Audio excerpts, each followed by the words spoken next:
حضرت حسین رضی اللہ تعالی عنہ کے نام کا نعرہ تھا، سر پر پگڑی پٹی باندھے ہوئے تھے اور وہ اس کو عبادت سمجھ کر پرجوش انداز میں کر رہے تھے۔ میں یقیناً میرا من کر رہا تھا کہ میں فیس بک لائیو آ کر میں بولوں کہ یہ اسلام کے خلاف ہے، یہ شریعت کے خلاف ہے، لیکن مجھے لائیو آنا نہیں آتا ہے فیس بک پہ، تو اسی لیے مجھ سے وہ ہو بھی نہیں پایا۔ میرا ایڈیٹر بھی میرے ساتھ آج نہیں تھا، اس وجہ سے وہ کام بھی پورا نہیں ہو پایا۔ اس چیز میں ماہر ہمارے بڑے بھائی مجاہد حسنین حبیبی ہیں، آپ میں سے بہت سے لوگ ہیں اس کا فائدہ اٹھاتے ہیں۔ تو میرے بھائیوں، اس مبارک مہینے میں جو خرافات ہے، ان خرافات کو مٹانے کے لیے صرف جلسوں سے کام نہیں چلے گا، بلکہ یہ بہت اچھا عنوان آپ نے چنا۔ خرافات سے قوم اور سماج کو پاک اور پوتر کرنے کے لیے ایک ہی راستہ ہے، ایک ہی ذریعہ ہے، وہ راستہ اور وہ ذریعہ تعلیم کا راستہ ہے۔ تعلیم اگر ہے تو آپ برائی کو جان پائیں۔ ان میں سے تقریباً 90% بچے ایسے ہوتے ہیں ہمارے، وہ ثواب سمجھ کر کرتے ہیں کہ آج محرم کی 10 تاریخ ہے، 1 تاریخ سے لے کر 10 تاریخ تک، اب تو 11-12 تک لوگ کرتے ہیں، اس کو ڈھول بجاتے ہیں۔ اس تاریخ میں لمبے راستوں میں 4 لائن کو بھی جام کر دیتے، 4 لائن کو بھی بلاک کر دیتے، اور ہمارے وہ بچے اس کو ثواب اور نیکی سمجھ کر کرتے ہیں کہ نہیں، محرم کی 10 تاریخ کو آتے ہی ہمیں لاٹھی کھیلنا ہے، ہمیں یہ کام کرنا ہے، ڈھول بجانا ہے۔ میں کل مالدہ جا رہا تھا، کم سے کم 3-4 راستے میں یہ جماعتیں ہمیں ملی اس طرح کی، ہر جماعت میں ایک گاڑی تھی اور اس گاڑی پر ڈی جے کا سیٹ اپ لگا ہوا تھا اور اس میں گانے بج رہے تھے۔ رات کو بتائیے یہ حرکت اور کس نام پر ہے؟ محرم کے نام پر، کہ محرم میں ایسا ہوتا۔ میں پوری دنیا کے ان نوجوانوں کو اور مسلمانوں کو جو اس کے قائل ہیں یہ چیلنج کر کے کہتا ایک طالب علم کی حیثیت سے کہ اس ماہ محرم میں یہ جتنے بھی خرافات ہیں، کسی کا ثبوت اگر قرآن و حدیث میں ہے تو عبداللہ سالم زندگی بھر گلے میں پٹا ڈال کر چیخ کر کہے گا کہ مسلمان نوجوانوں آؤ میدان میں تلوار بازی کرو، ڈھول بجاؤ، ڈی جے بجاؤ، اس لیے کہ یہ محرم میں جائز ہے، الاؤ نہیں ہے، اس کی پرمیشن ہی نہیں۔ اور اس کے ذمہ دار کون ہوتے ہیں؟ کون ہے ذمہ دار؟ جو بچے ناخواندہ ہیں، وہ بچوں کو معلوم نہیں ہے کہ محرم کی تاریخ میں 10 تاریخ میں عاشورہ میں صرف 2 کام کیا جاتا ہے۔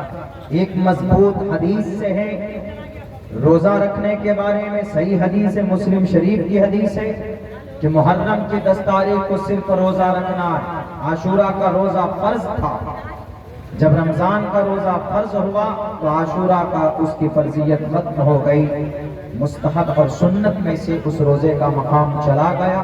لیکن اس کی فضیلت اتنی ہے کہ اگر عاشورہ یعنی 10 محرم کو کوئی روزہ رکھے گا تو اس کے پچھلے 1 سال کے گناہ معاف کر دیے جاتے۔ یہ مقام، یہ فضیلت یہ کوئی نہیں کرے گا۔ اور ایک سندن جو ضعیف روایت ہے لیکن اس سے فضیلت بیان کی جا سکتی ہے، وہ یہ ہے کہ اس دن میں آپ اچھا کھانا بنائیں۔ اگر آپ کے گھر میں کبھی دال بنتی ہے تو اس دن اچھا آپ چکن بنا سکتے ہیں، مٹن بنا سکتے ہیں، عمدہ کھانا بنا سکتے ہیں اپنے اہل و عیال پر، اس کی پرمیشن ہے۔ صرف یہ 2 کام کرنا ہے۔ یہ ہمارے نوجوان جو سڑکوں کے اوپر ڈی جے بجا کر ایسا کرتے ہیں، حضرت حسین کی یاد میں غم مناتے ہیں، اسی محرم کی پہلی تاریخ کو حضرت حسین رضی اللہ تعالی عنہ سے بڑھ کر کیا صحابہ تو تقریباً ان کی فضیلت تو اپنی جگہ پر یکساں ہے، لیکن کام میں، عمر میں، ایکسپیرینس میں، تجربے میں زیادہ، کام میں زیادہ حضرت عمر فاروق رضی اللہ تعالی عنہ ایمان بھی پہلے لائے اور خلیفہ ثانی 22 لاکھ مربع میل کی دھرتی پر حکومت کرنے والے، اللہ کے نبی علیہ السلام نے دعا کی اسلام کو تقویت پہنچائی گئی حضرت عمر فاروق کے ذریعے، وہ بھی شہید کیے جاتے ہیں اسی محرم کی 1 تاریخ کو، اس میں کوئی غم نہیں مناتا۔ ان سے بھی زیادہ خطرناک انداز میں آج تک اس دھرتی پر سب سے زیادہ دردناک انداز میں اگر کسی ہستی کو شہید کیا گیا ہے، کسی کو ٹھیک ہے، اگر کسی کو شہید کیا گیا ہے تو وہ مقدس ہستی سید الشہداء الحمزہ رضی اللہ تعالی عنہ ہے۔ ان کو تو ان کے جسم کے ٹکڑے کیے گئے تھے، یہ سینہ پھاڑ کر اتریوں کو نکالا گیا، اندر سے ناک کاٹے گئے تھے، کان کاٹے گئے تھے، انگلیوں کے پورے کاٹ دیے گئے تھے، کلیجہ نکالا گیا تھا، آرگنز نکال دیا گیا تھا۔ ہندا چبانا چاہتی تھی، نہیں چبا پائی۔ ان کی لاش کو دیکھ کر جنگے احد کے میدان میں ان کی لاش کو دیکھ کر جناب محمد الرسول اللہ صلی اللہ علیہ وسلم کا دل بھر آیا، اور آپ طیش میں آئے اور آپ نے آ کر کے کہا کہ 1 کے بدلے 70 کو ماروں گا، اس لیے کہ بہت محبت کرتے تھے اپنے چچا سید الشہداء الحمزہ رضی اللہ تعالی عنہ سے۔ پہچان نہیں پا رہے تھے، دیکھ کر یہ کہہ دیا کہ نہیں یہ میرے چچا کی لاش نہیں ہے، ہٹاؤ ان کو، کوئی اور ڈھونڈو جا کر۔ لیکن ان کی بہن آپ کی پھوپھی آئی، انہوں نے انگلیوں انگوٹھے کو دیکھ کر پہچانا کہ یہ حمزہ کی لاش ہے۔ انہوں نے کہا کہ محمد یہ آپ کے چچا حضرت حمزہ کی لاش ہے۔ اس وقت تک سید الشہداء کا خطاب نہیں ملا تھا۔ آپ علیہ السلام لاش کی یہ حالت دیکھ کر آپ اتنے غصے میں آئے، آپ نے کہا کہ اگر 70 صحابہ شہید کیے گئے، 1 کے بدلے 70 کو ماروں گا۔ اور محمد رسول اللہ صلی اللہ علیہ وسلم پیش میں آ کر یہ فیصلہ کرتے ہیں، فوراً آسمان سے وحی زمین پر نازل ہوتی ہے، اور اللہ کے نبی علیہ السلام کو اللہ تبارک و تعالیٰ وحی کے ذریعے آگاہ فرماتے ہیں، محمد 1 کے بدلے 70 کو نہیں مار سکتے ہیں آپ، 1 کے بدلے 70 کو نہیں مار سکتے۔ اسلام میں یہ اگر آپ کو مارنا ہے تو آپ 1 کے بدلے 1 ہی کو مار سکتے ہیں، وہ بھی اسی پروسیس میں، اسی طریقے پر جس طریقے پر انہوں نے مارا ہے۔ قرآن کریم کی آیت ہے وَإِنْ عَاقَبْتُمْ فَعَاقِبُوا بِمِثْلِ مَا عُوقِبْتُمْ بِهِ، اگر آپ کو انتقام لینا ہے تو 1 کے بدلے آپ 1 کو مار سکتے، 2 کو نہیں مار سکتے، 3 کو نہیں مار سکتے۔ اور پھر آواز آئی کہ آپ کو ڈرنے گھبرانے کی ضرورت نہیں، آپ کا دل کیوں روتا ہے؟ آپ کے چچا کی لاش دیکھ کر آپ کا دل رو رہا ہے؟ ارے آپ گھبرائیے نہیں، حضرت آدم علیہ السلام سے لے کر آج تک اور ابھی سے لے کر قیامت تک جتنے بھی شہید ہوں گے، ان تمام شہیدوں کا سردار اگر کوئی ہے، دیکھو آپ میں نے عرش پہ لکھ دیا ہے محمد سید الشہداء الحمزہ، تمام شہیدوں کا سردار اگر کوئی ہے تو حمزہ رضی اللہ تعالی عنہ۔ اگر شہادت کی وجہ سے ماتم اور غم منانا اس کی پرمیشن ہوتی کہ نہیں، غم منائیے، بہت سے لوگ تو شہادت کی وجہ سے ایسا کرتے ہیں، تو ان سے زیادہ دردناک انداز میں حضرت حمزہ کو شہید کیا گیا، بی بی سمیہ کو شہید کیا گیا، جسم کے 2 ٹکڑے نظروں کے سامنے پھاڑے گئے، 60,000 مکہ واسیوں کے بیچ میں۔ لیکن کیا کوئی غم مناتا؟ وہ سمجھئے کہ اتفاق ہے کہ اس محرم کے مبارک مہینے میں 10 تاریخ کو حضرت حسین رضی اللہ تعالیٰ عنہ شہید کیے گئے۔ حضرت حسین کی شہادت کی وجہ سے محرم کی فضیلت نہیں ہے. یہ تو 61 ہجری میں شہید ہوئے، لیکن اللہ کے نبی نے تو، بلکہ قرآن کب اترا ہے اللہ کے نبی کے زمانے میں 7 سال پہلے. اللہ کے نبی علیہ السلام کا زمانہ ہے، محرم کے مہینے کی فضیلت تب سے ہے. میرے نوجوان جو آج کل بھٹک رہے ہیں، میرے ہندو بھائیوں،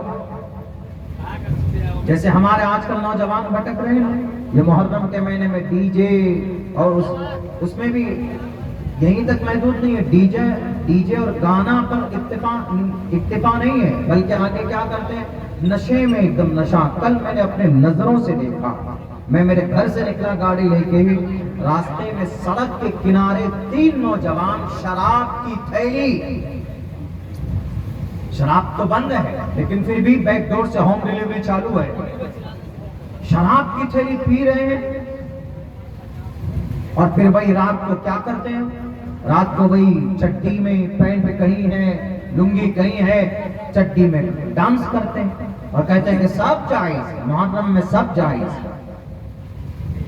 اسلام میں اس کی کوئی اہمیت اور حیثیت نہیں. جیسے ہمارے سناتن دھرمی نوجوان، ہمارے ہندو بھائیوں کے نوجوان رام نومی کے موقع پر، ان کے یہاں بھی کلچر چل پڑا، رام نومی کے موقع پر جلوس نکالتے ہیں، نعرے الگ الگ طرح کے لگاتے. جیسے مسلمانوں میں اس کی اجازت نہیں. ہم رک کر ایک جگہ چائے پی رہے تھے تو ایک صاحب دکان والے بولے کہ مولانا آج آپ کا محرم، آپ لوگوں کا محرم تھا پورا ہو گیا. ہم نے کہا کہ ہاں آج 10 تاریخ ہے مکمل. بولا نہیں کل بھی لگے گا نا. ہم نے کہا کہ نہ تو اس میں بازار ہے، جو مارکیٹ وغیرہ لگاتے، میلہ ٹھیلا جو لگاتے، اس کی کوئی حیثیت نہیں. بولا یہ جتنے بھی تلوار والے کا جلوس ولوس نکالتے، ہم نے کہا اس کی بھی کوئی شرعی حیثیت نہیں ہے. بولا پھر کیا کرنا ہوتا؟ ہم نے کہا کہ جو کام کرنا ہوتا وہ جانتے ہی نہیں. کم سے کم 90% نوجوان نہیں جانتے کہ محرم کے مہینے میں کیا کرتے ہیں، کیا کرنا چاہیے، نہیں جانتے. اسی لیے تعلیم بے حد ضروری ہے، بہت ضروری، بہت ضروری. اللہ کے نبی علیہ السلام نے فرمایا طلب العلم فریضۃ علی کل مسلم. نماز، روزہ، حج، زکوٰۃ فرض ہونے سے پہلے اللہ نے اسی لیے پیغام دینا تھا. ورنہ ڈائریکٹ کہتے کہ اے نبی آپ کہہ دیجئے تمام لوگوں کو کہ مورتی اور بتوں کی پوجا نہ کریں، میری عبادت کریں. سب سے پہلا پیغام یہ آنا تھا آسمان سے. لیکن آسمان سے زمین پر 600 سال کے بعد حضرت جبرائیل امین جو وحی لے کر آئے حضرت عیسیٰ کے بعد، 600 سال کے بعد میں آسمان سے زمین کا رشتہ جڑا. تو اس رشتے میں سب سے پہلا جو پیغام تھا وہ پیغام تعلیم کا تھا. اقرا پڑھو، اقرا پڑھیے.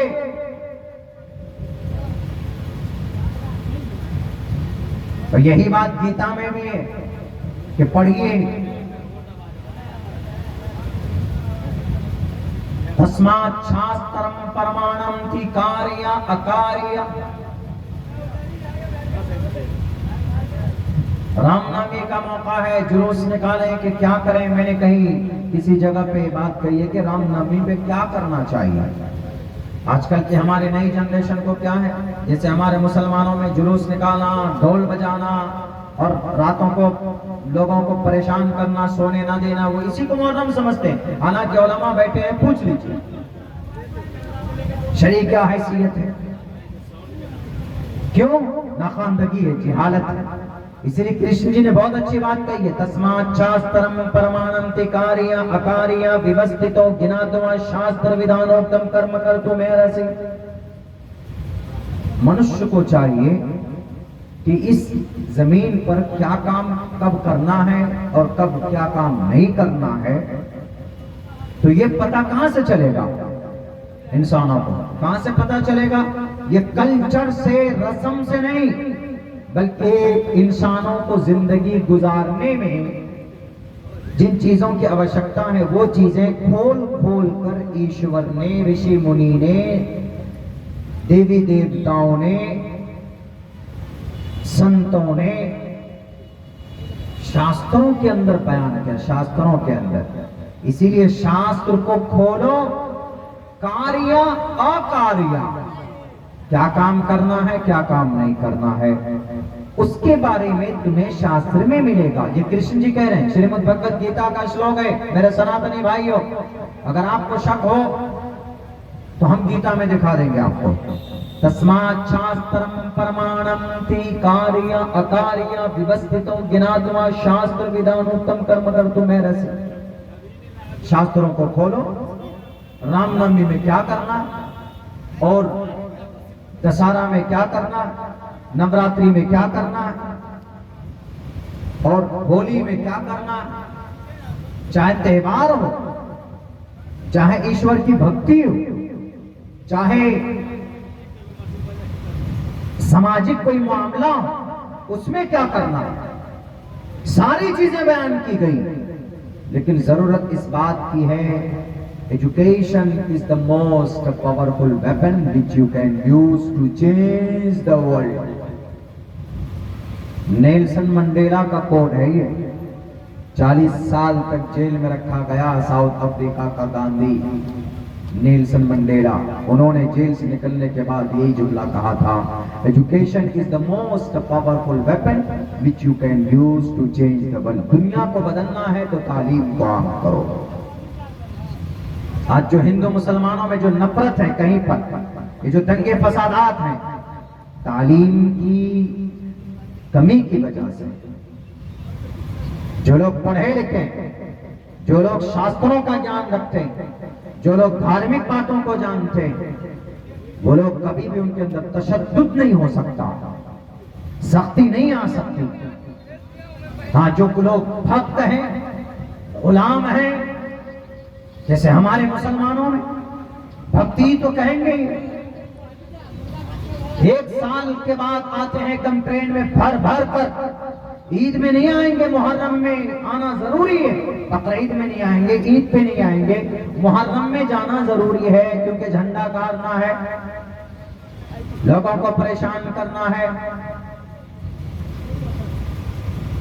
میں 100 بار مبارکباد پیش کرتا ہوں نوجوانوں, آپ نے ان تمام خرافات سے ہٹ کر آپ نے جو یہ مبارک محفل منعقد کی ہے, اگر آپ اب سے پہلے کرتے بھی ہیں تو مت کیجیے خدا کے واسطے. دنیا ختم کرنے کے لیے آپ کو ایک پلیٹ فارم پر کھڑی ہے. 2 سال سے کوشش کی جا رہی ہے غزہ پٹی کو دفن کرنے کے لیے. 85,000 لوگوں کو مار دیا گیا ہے, 25,000 دودھ پیتے بچوں کو دفن کر دیا گیا ہے. دنیا خاموش بیٹھی ہوئی ہے.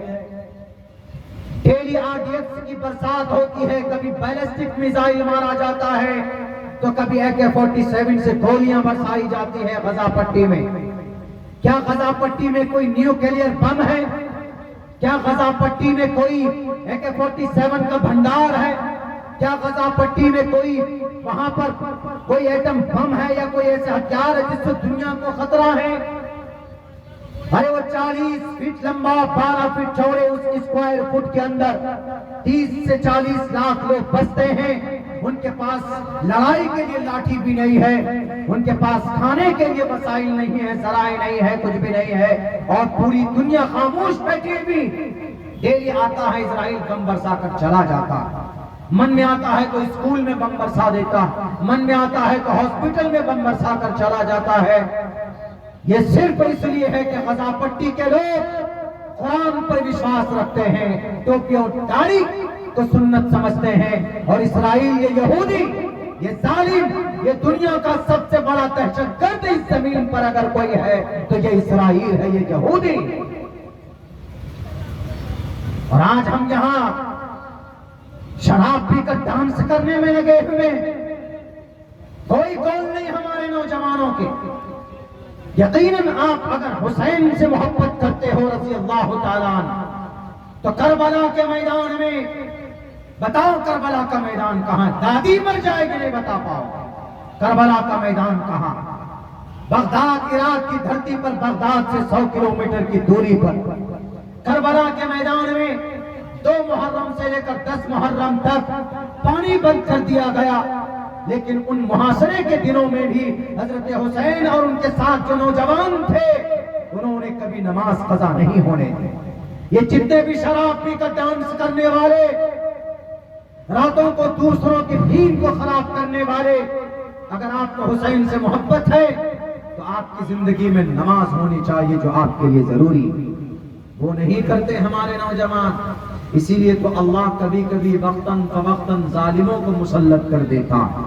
ابھی بہار کے لوگوں پر ایک ظالمانہ آرڈر مسلط ہو گیا، کیا؟ اب اپنا ووٹر کارڈ صحیح کروائیے۔ ووٹر کارڈ صحیح کرنے کے لیے نہ آپ کا پرمان یہ ووٹر کارڈ چلے گا، نہ تو آپ کا آدھار چلے گا، نہ تو آپ کا راشن کارڈ چلے گا، نہ تو آپ کا پین کارڈ چلے گا، نہ تو آپ کا جاب کارڈ منریگا کارڈ چلے گا۔ سب کام انہی چیزوں سے کیجئے، لیکن آخر کے اندر میں ناگرکتا ثابت کرنے کے لیے پتہ نہیں کون سا کارڈ چلے گا۔ بہرکیف اب تو نرمی آئی ہے، انہوں نے کہہ دیا ہے کہ اب کچھ نہیں، کوئی کارڈ جمع نہیں کرنا، کوئی دستاویز جمع نہیں کرنا ہے، صرف بھارت کی بہار کے لوگوں کو وہ جو گنا پتر آئے گا اس کو بھر کر دے دینا، بس ہو گیا، اس لیے پریشان ہونے کی ضرورت نہیں ہے۔ بہرکیف اگر کوئی پریشانی آتی ہے تو ہمارے اعمال بد کی وجہ سے پریشانی آتی ہے، اور اعمال بد سے بچنے کے لیے بہت ضروری ہے اس کے بارے میں گیان اور اس کے بارے میں نالج ہونا بہت ضروری ہے۔ میرے بھائیوں،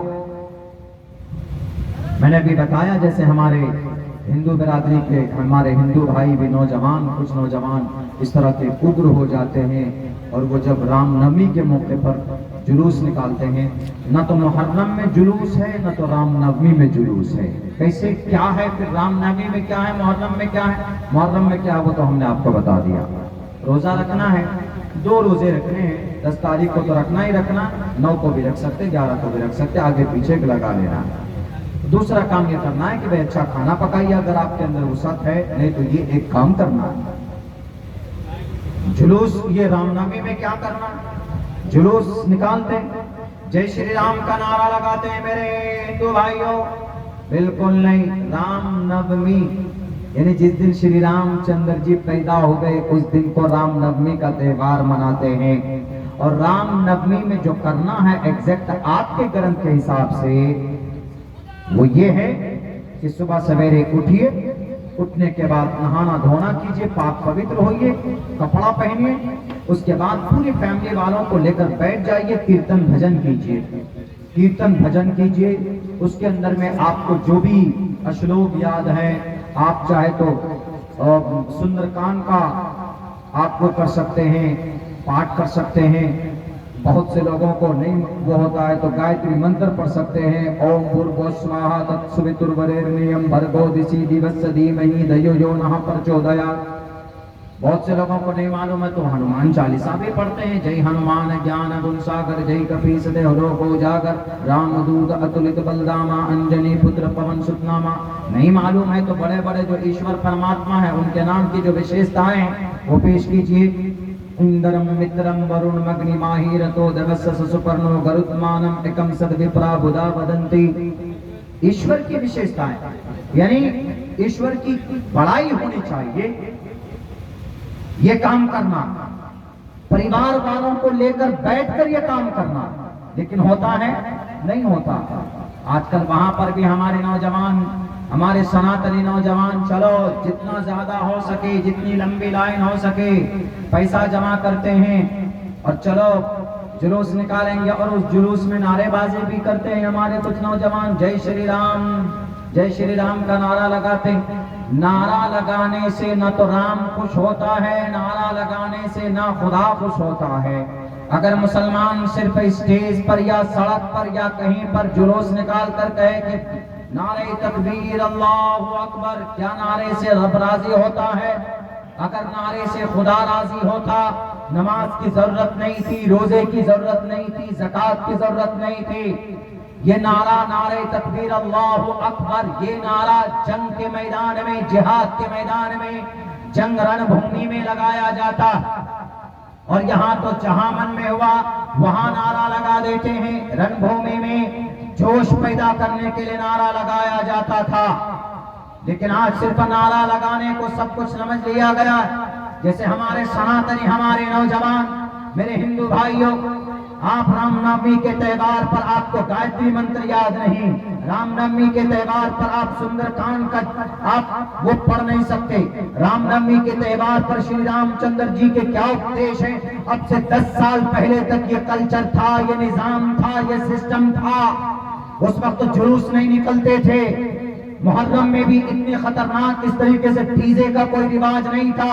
اب تو ڈیجے بجنے لگے, ڈی جے میں گانے بجتے ہیں. گانے اسلام میں گانے کی پرمیشن نہیں ہے, اس کی اجازت نہیں ہے. خدا کا قرآن کہتا ہے کہ وَمِنَ النَّاسِ مَن يَشْتَرِي لَهْوَ الْحَدِيثِ لِيُضِلَّ عَن سَبِيلِ اللَّهِ. اس کے اندر لہو الحدیث سے حضرت عبداللہ ابن مسعود فرماتے ہیں کہ لہو الحدیث سے مراد میوزک ہے. میوزک, گانا.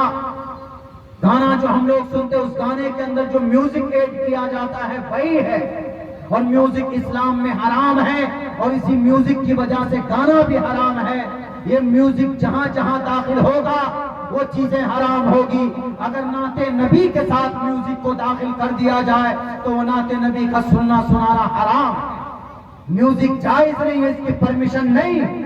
اور پھر یہ جلوس میں میوزک والے گانے لگا دیتے ہیں اور گانا سنتے ہیں. کہاں سے جائز ہوگا؟ اسی لیے ان خرافات سے بچانا ہے سماج کو. تو میرے مسلم نوجوانوں, آپ کو بھی تعلیم کے میدان میں قدم مضبوط کرنا ہوگا, اور میرے ہندو بھائیوں آپ کو بھی شاستر کی روشنی میں پڑھنا ہوگا. تبھی ہوگا کہ بھئی ہمیں کرنا کیا ہے تہوار میں. آج کل تہوار میں وہ سب خرافات ہو رہا ہے کہ جو نہیں ہونا چاہیے. جو کام کرنا ہے وہ نہیں کرتے, جو نہیں کرنا ہے وہ ہم کرتے اور شان سے کرتے. منع کیجئے تو آپ ہی مجرم ہو جائیں گے. آپ ہی مجرم ہو جائیں گے کہ ارے یہ نئے مولانا صاحب آئے, نیا فتویٰ بتایا جا رہا ہے. مولانا کوئی اپنی طرف سے کوئی بات نہیں بتاتا. مولانا کی صرف اتنی ذمہ داری ہے, انہوں نے جو قرآن و حدیث میں پڑھا ہے وہ پیغام آپ تک پہنچاتے ہیں. بس ان کی اتنی ذمہ داری ہے. وہ اپنی طرف سے کچھ بھی بات پیش نہیں کرتے.